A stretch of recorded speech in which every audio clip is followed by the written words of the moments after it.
Olá pessoal, professor Vedana na área para mais uma aulinha. Dessa vez vamos falar aqui sobre os principais temas, principais assuntos da FUVEST, da provinha que se aproxima aí, maior vestibular, né, do nosso país, da maior universidade também. Já peço que, se você gosta do conteúdo, gosta das aulas aí do professor, se inscreve no canal, dá um joinha aí pra gente, compartilha com seus amigos e a gente continua no nosso caminho. Bom, para começar, gente, o professor trouxe aqui, ó, um gráfico, né, que mostra as partes da física aí que mais aparecem na prova da FUVEST. E assim como nas outras grandes, né, provas aí das universidades públicas paulistas, a parte que mais cai é a mecânica, né? Dá para você ver aí, tá? Depois eletricidade, com destaque para eletrodinâmica, termologia, gráficos, leitura e interpretação, um pouco de ótica, ondulatória, física moderna, temática, magnetismo e análise dimensional. Bom, eu queria dar uma contribuição aqui que eu acho bastante importante para vocês, olhando para esse gráfico. Vou usar uma caneta aqui para mostrar. Gente, a mecânica, ela é presente em todas as provas, né, da FUVEST, sempre cai. A gente pode destacar dois assuntos aqui, que também sempre caem, que são energia, ou seja, trabalho, energia cinética, energia potencial gravitacional, energia potencial elástica, sistemas conservativos e dissipativos, tá? E o outro assunto de mecânica também que cai todo ano e o professor vai frisar bastante aqui na nossa aula é a dinâmica impulsiva, isto é, quantidade de movimento, impulso, teorema do impulso, sistemas isolados, tá bom? Então, são duas partes aí tremendamente importantes para você que vai prestar a prova da FUVEST, pelo menos umas duas questões aí na prova, tá bom? De eletricidade, eu sugiro, né, para você se debruçar, se preocupar aí com os circuitos elétricos, tá? Então, dá uma olhadinha lá também, que é frequentemente cobrado na prova da FUVEST. Das demais áreas, a física moderna, apesar de cair, né, pouco, razoavelmente, comparado com as demais, né, a física moderna sempre tem uma questãozinha, tá? É muito comum hoje a FUVEST colocar, e geralmente é aquele assunto, né, de quantização de energia, E igual a HF, sabe? Equação de Planck. Vale a pena você dar uma olhadinha nela. Inclusive ela caiu ano passado e caiu como análise dimensional, tá? Foi cobrado a unidade lá do H, né? Bom, tá aqui o gráfico, se você quiser dar um print aí na tela, olhar depois com calma, né, para estudar em casa sozinho, pode ficar à vontade. Beleza? Muito bom. Depois, gente, eu queria então pegar uma lista aqui de exercícios, né? O professor selecionou para nós fazermos juntos, dos quais nós vamos começar, na verdade, mudando a ordem, tá? Ao invés de começar pelo exercício 1, a gente vai começar pelo 2. Lembra que o professor mencionou que a gente depois faz o 1, tá? Não vou deixar de fazer, não. O professor mencionou agora mesmo que dinâmica impulsiva cai todo ano, né? E tem basicamente dois tipos de questão de dinâmica impulsiva que a FUVEST cobra na primeira fase. Uma é o tipo de questão número 2, que no meu ponto de vista é mais fácil, e outra é o tipo de questão número 1. E a questão número 1 especialmente, né, que é bem recente, inclusive da FUVEST, ela, além da dinâmica impulsiva, coloca análise energética no mesmo problema. Então, por isso, a gente vai deixar para depois, tá? Vamos começar pelo mais simples. Diz assim, ó, questão número 2.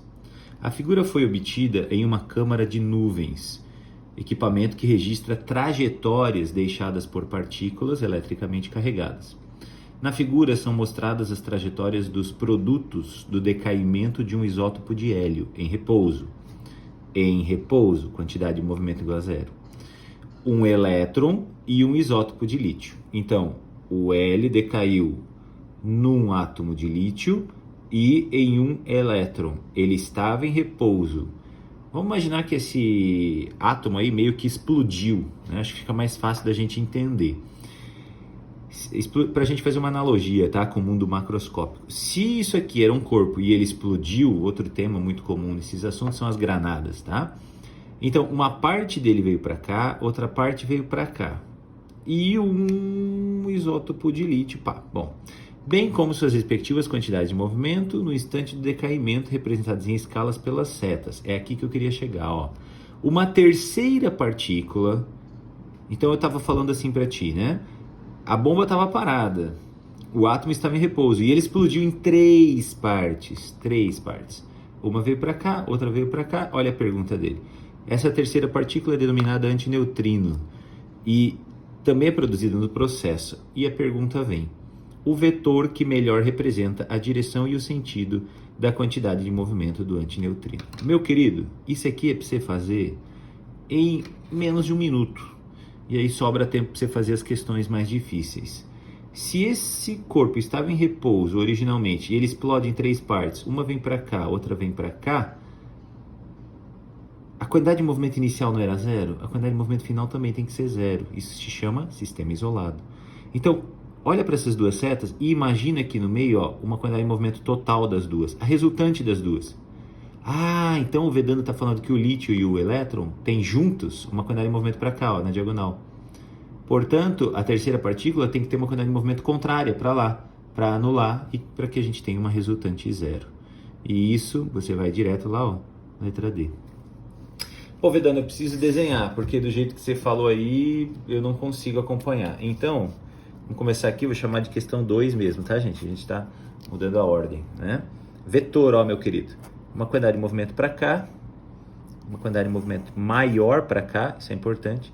Então a gente vai ter, para essas duas partículas que foram desenhadas, uma quantidade de movimento total na diagonal, ok? Só que, gente, sistema isolado, quando o objeto explode, a quantidade de movimento inicial tem que ser igual à quantidade de movimento final, ok? As forças internas se anulam, as forças externas são desprezadas. Então, se essas duas partes do objeto que explodiram têm quantidade de movimento para cá, total, essa terceira parte tem que ter quantidade de movimento para lá, ó, contrária. Para que, no total, o QF seja zero, já que o QI é zero. Beleza? Então, resposta letra D a partir da figura. Não é a única questão, tá? Da FUVEST que cobrou desse tipo, como eu te falei, tem duas possibilidades. Ou é desenho, e já caiu várias vezes assim, ou é continha. E a questão com continha, que o professor selecionou para a gente fazer juntos, é a número 1. Então a gente terminou aqui, letra D, beleza? Vamos para a questão número 1. Diz assim, ó. Um rapaz de massa M1 corre numa pista horizontal e pula sobre um skate de massa M2, que se encontra inicialmente em repouso.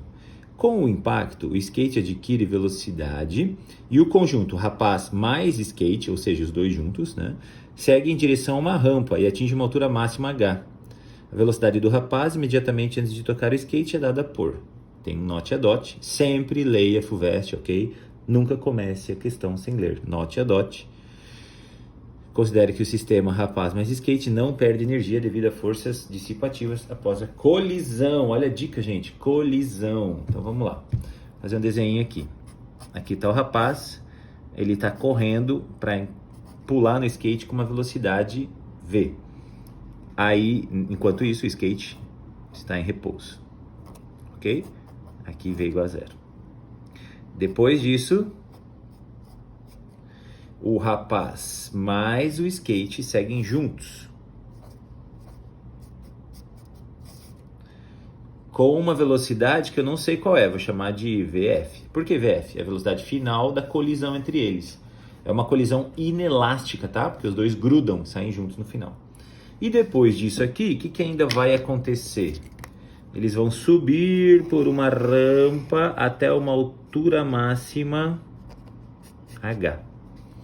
Então esse exercício, ele não é tão curto quanto o anterior, né? Não daria para você fazer ele tão rápido. Ele tem duas etapas. Uma é a colisão, outra é a conservação de energia. Ok? Primeiro, colisão. Chamou atenção lá no Note a Dot, hein? Tem que lembrar, colisão, sistema isolado, conserva a quantidade de movimento. Então vai ficar assim, cuidado com as letras. Um rapaz de massa M1, então vai ficar M1 vezes V, só a quantidade de movimento dele no início, o skate estava parado. Igual, no final, os dois juntos, M1 do rapaz, mais M2, a massa do skate. Tudo vezes VF. Bom, quem que eu vou achar aqui, Vedano? A pergunta do exercício é o V, né? Só que, para poder usar a segunda parte aqui do movimento, né, do enunciado, você vai precisar relacionar a energia cinética com a potencial gravitacional, né? Então, a gente precisa, na verdade, relacionar esse VF aqui com o H. Aliás, é Hzinha, né? Não é Hzão, o senhor está vendo ali já no enunciado, tá? Então, eu vou fazer assim. Eu vou isolar o VF. E aí vai ficar M1 vezes V dividido por M1 mais M2. Esse é o VF. Beleza? Guarda. Essa é a primeira etapa. Segunda etapa, a energia cinética do rapaz e do skate vai ser transformada totalmente em energia potencial gravitacional. Vedano, onde que eu vejo isso? Também tem uma dica no Note a Dot. Considere que o sistema rapaz mais skate não perde energia. Então eu vou escrever isso, ó. A energia cinética é igual a energia potencial gravitacional. Aqui são os dois juntos já, né? Então é M1 mais M2 vezes esse V aqui, né, gente? Que eu vou chamar de VF quadrado sobre 2. Igual a energia potencial gravitacional, M1 mais M2 vezes GH. A massa corta, ó. Legal, né? Fica mais fácil para a gente continuar. E aí, a gente vai ficar com VF ao quadrado é igual a 2GH. Vedana, o que eu faço agora com essas duas equações? Bom, se você olhar nas alternativas, até para te ajudar, né, no caminho que você vai seguir, ele quer saber esse V, né? Então a gente vai substituir esse V aqui. Só que, olha a ajudinha das alternativas, ó. Usa isso, gente. Não tem problema nenhum de usar. Você tá vendo que lá nas alternativas tem raiz quadrada?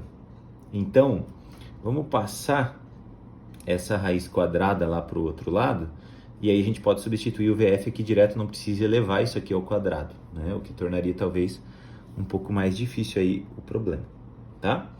Então vai ficar assim, ó, vou continuar aqui. VF é igual a raiz quadrada de 2GH. E quem é o VF? É M1 vezes V dividido por M1 mais M2. Beleza? Isso é igual a raiz quadrada de 2GH. Eu estou batendo o olho aqui nas alternativas, vou até te mostrar, ó.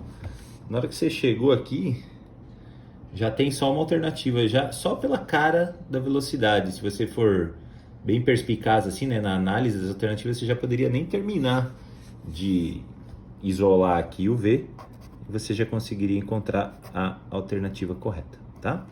Então, ó, vou passar isso aqui, que está dividindo, multiplicando, vai ficar M1 mais M2, tudo dividido, esse M1 aqui eu vou passar dividindo, e aqui em cima, né, sobrou raiz de 2GH, o que bate lá com a letra D, ok?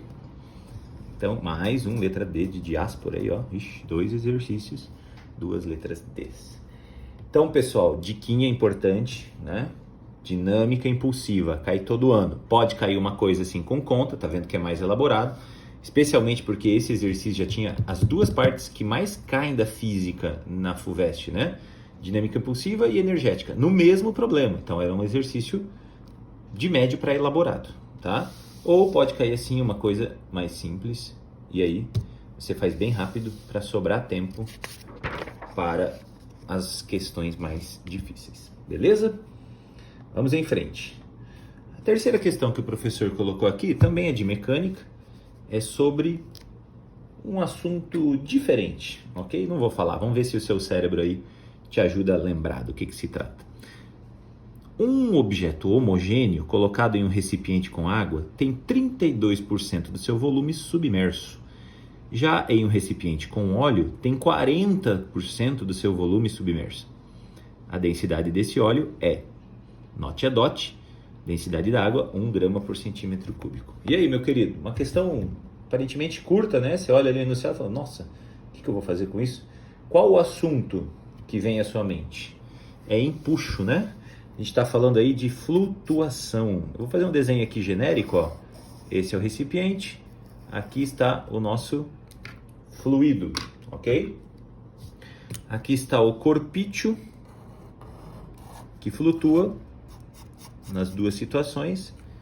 Em uma delas, ele flutua com 32% submerso, se não me engano, e outra 40%. Que forças atuam no nosso amiguinho? O peso e o empuxo, ok?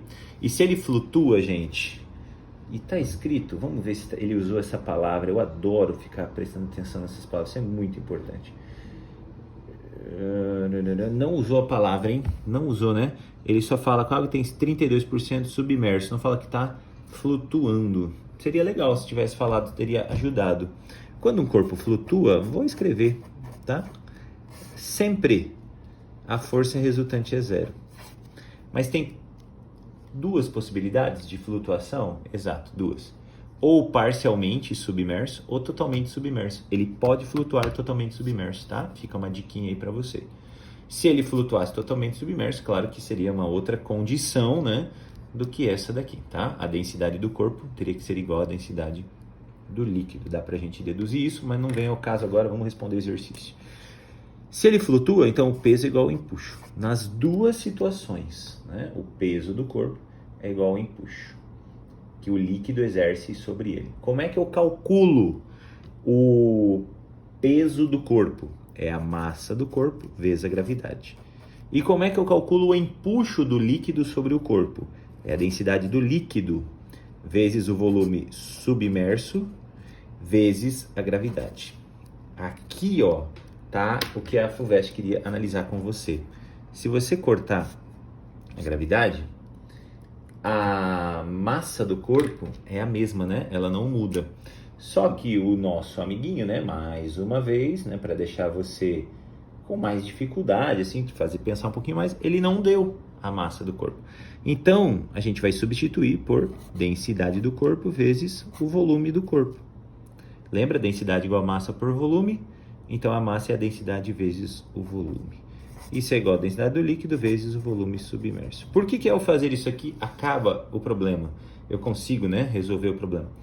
Porque ele deu o volume submerso em função do volume do corpo. Então, vamos fazer assim, para água, vai ficar densidade do corpo vezes volume do corpo igual a densidade do líquido que ele deu, é 1 grama por centímetro cúbico, vezes o volume submerso. E o volume submerso na água é 32% do volume do corpo, ou seja, 0,32 vezes VC. Olha lá. Tchá, tchá. A densidade do corpo é igual a 0,32 grama por centímetro cúbico. Nem precisava ter achado, né, gente? Porque na verdade ele quer a densidade do óleo. Mas agora a gente vai para o óleo, ó. Mesma equação, tá? Densidade do corpo vezes volume do corpo é igual a densidade do líquido, agora é o óleo, vezes volume submerso. E o volume submerso no óleo é 0,4 VC. Aí você mais uma vez corta o volume do corpo. A densidade do corpo se achou, né? Que é 0,32. E aí eu já vou passar dividindo, tá? Dividido por 0,4. É igual a densidade do líquido, que é o óleo aqui. Bacana, vamos fazer assim, 32 dividido por 40, 32 por 40, divide tudo por 8, dá 4 sobre 5, 0,8, 0,8 grama por centímetro cúbico. Essa é a densidade do óleo. Opa, eu não tenho uma resposta A Siri está se metendo aqui na nossa que conversa, gente. Bom, questãozinha, resposta, letra D de novo. Gente, não foi de propósito, juro, tá? Para você, é uma baita coincidência o que está acontecendo aqui. Questãozinha de nível médio, né? Médio para elaborado, depende aí da sua familiaridade. Não é uma questão muito direta, mas aí uma revisãozinha sobre força, sobre dinâmica, que dentro da mecânica é uma das partes que também aparece com bastante frequência. Ok? Vamos lá, questão número 4. Diz assim: uma estação espacial, movimento circular, tá, gente? Aqui a gente vai tratar junto com gravitação. Por isso que o senhor escolheu essa questão aqui também, para revisar já 2 matérias ao mesmo tempo. Uma estação espacial foi projetada com formato cilíndrico de raio igual a 100 metros, como ilustra a figura abaixo. Para simular o efeito gravitacional e permitir que as pessoas caminhem na parte interna da casca cilíndrica, a estação gira em torno do seu eixo com velocidade angular constante ômega. As pessoas terão sensação de peso, como se estivessem na Terra, se a velocidade ômega for de aproximadamente quanto? Ele quer o ômega. A aceleração gravitacional na superfície da Terra é 10 metros por segundo ao quadrado. Meus queridos, difícil de entender, questão difícil de interpretar. Lá no espaço não tem gravidade. Então, as pessoas deveriam ficar flutuando dentro de uma espaçonave. Eu estou falando lá do espaço, numa região muito longe de qualquer astro, qualquer planeta, qualquer estrela, qualquer satélite natural, tá? Já foi pergunta da FUVEST também, se ali onde está a Estação Espacial Internacional a gravidade é zero. A resposta é que não, tá? Tem gravidade, por isso que ela orbita no nosso entorno. Vamos voltar para o exercício. Por que as pessoas não ficam flutuando? Por que elas conseguem andar e elas vão andar aqui, ó, na casca? Porque isso aqui gira. E quando isso aqui gira, a tendência das pessoas, inércia, é andar em linha reta. Mas como elas não conseguem, porque a parede, né, acaba se tornando o chão, tá, gente? Porque a parede impede que elas andem em linha reta, elas acabam conseguindo andar como se isso aqui fosse o chão. E ele explicou aqui, as pessoas terão sensação de peso. Sensação de peso está relacionada com a força normal. A nossa sensação de peso no cotidiano não é relacionada diretamente com a força-peso, ela é relacionada com a força normal. Então, vou fazer um desenho aqui, uma vista de perfil. Aqui está a pessoa, ó. Ok? Naquela casca lá. A normal que empurra ela para cima tem que dar para ela a mesma sensação que se ela estivesse na Terra. Não tem peso aqui para baixo, tá, gente? Porque ela tá lá no espaço, longe de qualquer planeta, qualquer astro. No planeta Terra seria assim, né? A pessoa normal para cima e peso para baixo, não é? Qual a sensação de peso que ela tem? Ah, normal igual ao peso. E isso aqui pode variar se tu estiver no elevador e tal. Mas numa situação comum no nosso cotidiano, provavelmente você aí na sua casa agora, onde você estiver, sentado ou em pé, a normal igual ao peso. E ele quer que aqui ele tenha a mesma sensação. Então a força normal tem que dar para a pessoa a mesma sensação que ela tivesse no planeta Terra. Não tem peso, mas a normal tem que ficar igual ao peso dela, caso ela estivesse na superfície do planeta Terra. Ok? Talvez seja bom até você voltar essa frase que o professor falou, para você compreender bem, né, certinho o que nós estamos falando aqui. Galera, essa é a sensação, isso aqui de fato vai acontecer. A normal é a força resultante centrípeta, tá vendo? Então vai ficar normal igual a força resultante centrípeta, então o peso é igual a força resultante centrípeta. Movimento circular, né, gente? Aí a gente pode abrir aqui, né? M vezes G e aqui mv quadrado sobre R. O nosso, pode cortar aqui, né, o M. O nosso probleminha, FUVEST, está pedindo para você a velocidade angular. Então eu vou fazer assim, ó, RG, e no lugar do V eu vou colocar ômega R. Lembra dela? Vaca, bunda redonda, o macete. V, ômega R. Só que é o quadrado. Então, vamos colocar aqui um quadrado aqui, um quadrado aqui. Este quadrado, cuidado, cuidado, cuidado, do R, pode cortar com esse R. E aí, ficou G sobre R é igual a ômega ao quadrado. Vamos substituir? Vai dar gravidade 10 metros por segundo ao quadrado. O professor não lembra mais do raio da casca cilíndrica. Cadê ela? 100 metros sobre 100. Vamos já tirar a raiz quadrada disso? Ômega. Pô, Vedana, e agora? Bom, a raiz quadrada de 100 é 10, né? Vem aqui para fora. Só que é 1 sobre, pelo amor de Deus. Raiz quadrada de 10. Raiz quadrada de 10 é 3 e pouco, né? 3,16, tá, gente? Para ser mais exato. Mas é 3 e pouco. Então, isso aqui é 3 e pouco dividido por 10. Vai lá nas alternativas, 0,3 radiano por segundo. Beleza? Não é a letra D de diáspora, mas é a letra B de bola. Ok? Então, gravitação é um tema muito comum, né? A gente falar de força-peso, falar da análise da normal com o peso, mas movimento circular também é, tá? Por isso que o professor escolheu essa questão aí pra gente. E para fechar com chave de ouro, uma questão que eu achei maravilhosa, você vai entender quando o professor falar o porquê, tá? E isso a FUVEST faz todo ano, é essa questão aqui, número 5. Eu vou até virar a tela aqui do tablet, ó, porque eu vou querer mostrar todas as figuras para vocês. A gente vai fazer essa questão sem pegar no lápis, ó, soltei aqui minha caneta. Diz assim, questão número 5. Dispõe-se de várias lâmpadas incandescentes de diversas potências projetadas para serem utilizadas em 110 volts de tensão.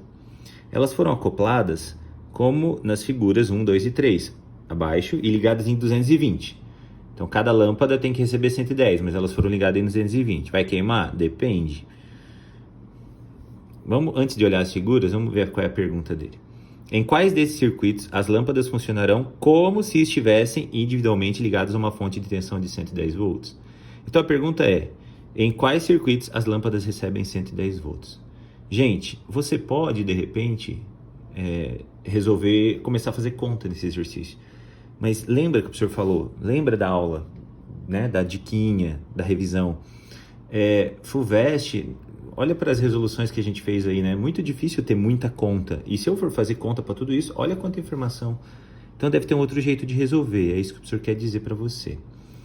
Ele falou que cada lâmpada deve receber 110, mas elas foram ligadas a 120. Então elas têm que dividir, elas são ligadas em 220. Então elas têm que receber desses 220 volts aqui, ó, metade. Então, se essas duas lâmpadas de baixo tem no total recebendo, né, as duas em série aqui, 220 volts, essa recebe 110, essa recebe 110. Em série, elas dividem o potencial. Lembra disso da teoria?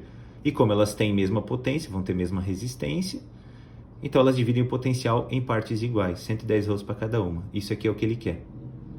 Pô, Vedana, mas e aqui? O que eu faço?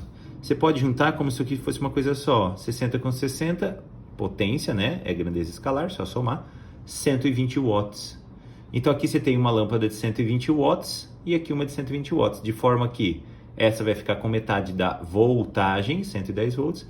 E essas duas vão ficar com metade da voltagem. Como é paralelo, é igual. Então isso aqui também é o que ele quer. Cuidado, dá uma pensada sobre isso, não é fácil. O 1 é o que ele quer. O 2... 120 com 60 com 40, eles vão dividir em 3 partes. Não tem jeito de 220 dividido por 3 dar 110 para cada um. Ok? Ah, mas por que você não fez isso aqui, ó? Porque aqui era paralelo. Paralelo não divide o potencial. Ah, aqui é série E. Então, não precisa nem falar mais nada de baixo, né? Eliminado. Pô, Vedana, então aqui tá certo, né? Porque é 110 volts, 110 volts, 110 volts, 110 volts, 110 volts, 110 volts. Perfeito. Você respondeu a questão difícil da FUVEST em menos de 1 minuto. A resposta é 1 e 3, né, que é o que ele quer. Gente, é D de novo. Incrível. Olha, isso é uma mensagem subliminar para você. Letra D de diáspora. Ok? Galerinha, eu quero ainda mostrar uma última coisa aqui para vocês. Boa prova, que todos esses gênios aqui, ó,